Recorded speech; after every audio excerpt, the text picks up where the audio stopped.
지금 대한민국에서 벌어지고 있는 일, 결코 가볍게 넘길 수 없습니다. 윤석열 대통령 탄핵 찬성 집회, 그 현장에서 드러난 정체불명의 동원 실태, 그리고 등장한 중국인들, 단순한 해프닝이 아닙니다.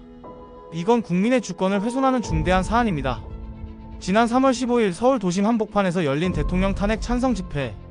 하지만 그 현장은 순수한 시민의 자발적 참여와는 거리가 멀었습니다. 온라인에는 이미 알바 모집 공고가 떠돌고 있었고, 현장에선 시급 1만 5천원, 앉아만 있어도 돈 준다는 말들이 공공연히 오갔습니다. 보도에 따르면 일부 참가자들은 무슨 집회인지도 모른다고 말했습니다.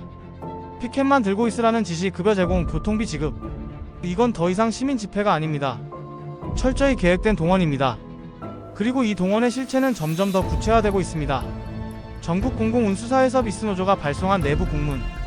여기엔 조합원 10% 이상 강제 참가 지침이 명시되어 있고, 전국 집중 교통비 지급이라는 문구도 버젓이 포함되어 있습니다.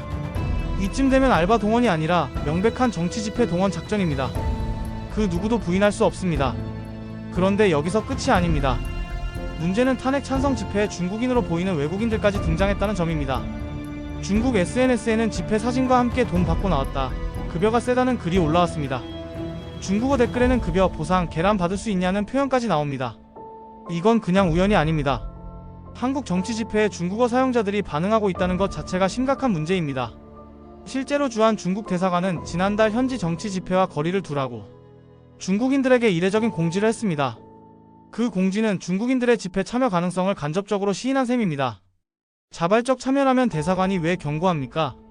정치적 개입 이미 수면 위로 드러나고 있는 겁니다. 계명대 이지용 교수는 더 강하게 경고합니다. 한국의 정치 혼란 중심에 중국이 있다는 사실 더는 부정할 수 없다.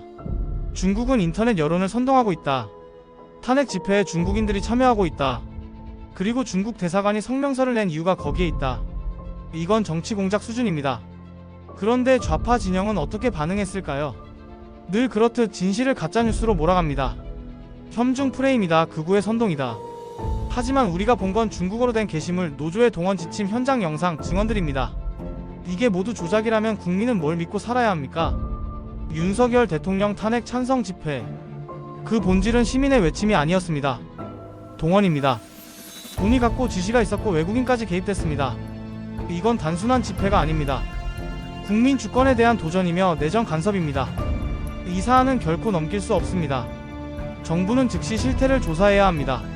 사법부는 관련자에 대해 엄정한 법적 책임을 물어야 합니다. 더는 외국의 손에, 특정 세력의 조작에 대한민국이 휘둘려선 안 됩니다. 지금까지 전향자였습니다. 구독과 좋아요 부탁드립니다.